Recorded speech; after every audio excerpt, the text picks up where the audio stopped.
kudune damkar iki. Lah iki kudune damkar, nek ora damkar ya ora iso no. Few moments later.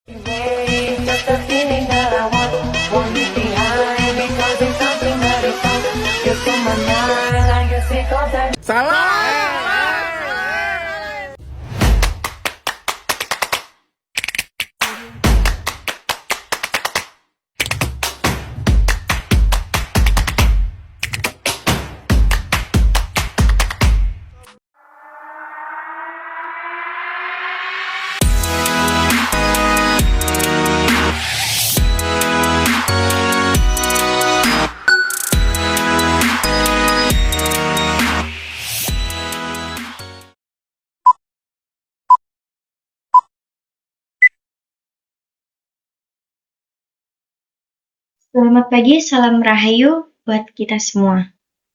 Sebelumnya, saya ucapkan kepada Bapak Sony Junaidi, SPD MPD, selaku dosen pengampu mata kuliah Sosiologi Pendidikan.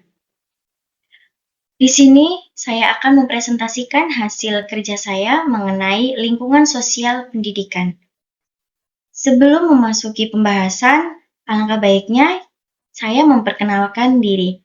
Perkenalkan, nama saya Nima Sulistianingsih dengan NPM 23.386.22.000.82. Di sini ada 4 pokok pembahasan yang akan saya bahas nantinya. Yang pertama, keluarga sebagai lembaga pendidikan. Yang kedua, sekolah sebagai institusi sosial. Yang ketiga, masyarakat media transformasi sosial. Dan yang keempat, prospek pengembangan. Sebelum memasuki pokok pembahasan, alangkah baiknya kita mengetahui dulu apa itu definisi lingkungan sosial. Lingkungan sosial merupakan lingkungan di mana aktivitas sehari-hari dilaksanakan. Keadaan lingkungan sosial yang berbeda di setiap tempat akan mempengaruhi perilaku dan kedisiplinan seseorang karena perilaku dan kedisiplinan seseorang merupakan cerminan dari lingkungan tempat tinggalnya. Dewantoro mengungkapkan bahwa lingkungan sosial dibagi menjadi 3 tempat, yaitu lingkungan keluarga, lingkungan sekolah, dan lingkungan masyarakat. Adapun pengertian pendidikan itu sendiri adalah salah satu pilar utama dalam pembangunan masyarakat yang berkelanjutan. Lingkungan sosial pendidikan yang melibatkan keluarga, sekolah, dan masyarakat memainkan peran penting dalam membentuk individu yang berkualitas dan mendorong transformasi sosial yang positif. Dalam hal ini, saya akan membahas peran masing-masing lingkungan sosial pendidikan dan prospek pengembangannya.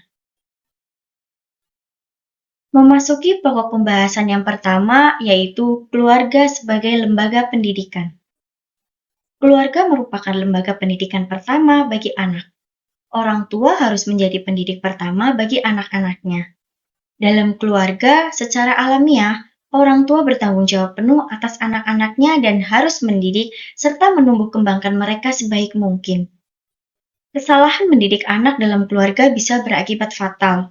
Keluarga juga merupakan basis yang sangat penting dalam peletakan dasar-dasar pendidikan sosial anak. Adapun peran keluarga sebagai lembaga pendidikan dibagi menjadi 3. Yang pertama, pembentukan nilai. Keluarga memberikan landasan awal dalam pembentukan nilai-nilai moral dan etika yang penting dalam kehidupan individu. Yang kedua, pendidikan karakter.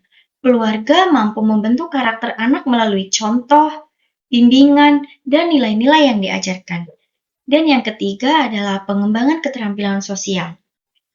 Keluarga memberikan kesempatan bagi anak-anak untuk belajar berinteraksi dengan orang lain, mengembangkan keterampilan sosial, dan memahami tanggung jawab sosial.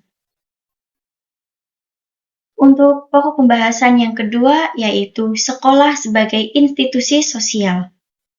Sekolah sebagai institusi sosial merupakan lembaga sosial yang berfungsi dalam membantu peserta didik mempelajari cara bertempat tinggal dan berinteraksi serta mengantisipasi perubahan yang akan berlangsung di masa depan. Sebagai lembaga sosial, sekolah memiliki beberapa fungsi, antara lain yang pertama, sekolah berfungsi sebagai lembaga sosialisasi dalam membentuk peserta didik mempelajari cara bertempat tinggal dan berinteraksi. Yang kedua, sekolah berfungsi sebagai sarana untuk bersosialisasi antara tim, pengajar, dan anak didik. Yang ketiga, sekolah merupakan wadah untuk menimba ilmu bagi si anak. Dan yang keempat adalah sekolah merupakan agen perubahan bagi masyarakat. Dan untuk pokok pembahasan yang selanjutnya, yang ketiga yaitu masyarakat media transformasi sosial. Transformasi sosial dalam masyarakat merujuk pada perubahan yang terjadi dalam perilaku, budaya, dan struktur sosial akibat perkembangan teknologi dan globalisasi. Dalam konteks masyarakat, transformasi sosial dapat diakibatkan oleh beberapa faktor seperti yang pertama, penggunaan media sosial. Launchingnya media sosial menjadi pola perilaku masyarakat baik dalam budaya, etika, maupun norma yang ada. Media sosial memungkinkan masyarakat untuk berkomunikasi, berbagi informasi, dan menciptakan komunitas virtual yang mencakup berbagai kelompok sosial. Hal tersebut memiliki dampak positif dan dampak negatif. Dampak positifnya adalah individu mampu mengakses informasi dengan mudah, menghemat biaya, menghemat tenaga, dan juga dapat dijadikan sebagai sarana hiburan. Sedangkan untuk dampak negatifnya adalah anak cenderung lebih nyaman dengan kehidupan online dan kehilangan kemampuan untuk berinteraksi dengan masyarakat. Di sini contoh media sosialnya adalah seperti WhatsApp, Instagram, dan Facebook. Dan yang kedua adalah perubahan budaya. Transformasi sosial juga mengarah pada perubahan dalam budaya masyarakat seperti perbedaan dalam mode komunikasi, perilaku, dan norma sosial. Untuk yang ketiga yaitu pengaruh globalisasi. Terjadinya transformasi sosial juga menjadi dampak dari globalisasi dan perkembangan teknologi informasi. Misalnya, perkembangan teknologi informasi membawa perubahan dalam masyarakat yang melibatkan pergeseran budaya, etika, dan norma yang ada. Dan yang keempat yaitu perubahan sosial di Indonesia. Indonesia dengan jumlah penduduk yang besar dan berbagai kultur suku, ras, dan agama memiliki potensi perubahan sosial yang besar. Dengan banyak masyarakat yang memiliki akses ke media sosial, perubahan sosial di Indonesia semakin meningkat. Dan untuk pokok pembahasan yang terakhir yaitu prospek pengembangan. Dalam menghadapi tantangan dan peluang di era modern, pengembangan lingkungan sosial pendidikan menjadi sangat penting. Berikut adalah beberapa poin tentang prospek pengembangan lingkungan sosial pendidikan. Di sini dibagi menjadi 3. Yang pertama, pemanfaatan teknologi. Teknologi dapat digunakan untuk meningkatkan aksesibilitas pendidikan, memberikan metode pembelajaran yang lebih interaktif, dan memperluas jangkauan pendidikan bagi individu yang tidak memiliki akses tradisional. Yang kedua, kolaborasi antara keluarga, sekolah, dan masyarakat.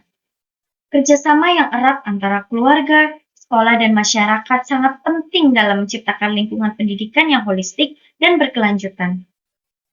Hal ini dapat dilakukan melalui program-program kemitraan, forum diskusi, atau kegiatan kolaboratif lainnya. Dan yang ketiga yaitu peningkatan kualitas guru.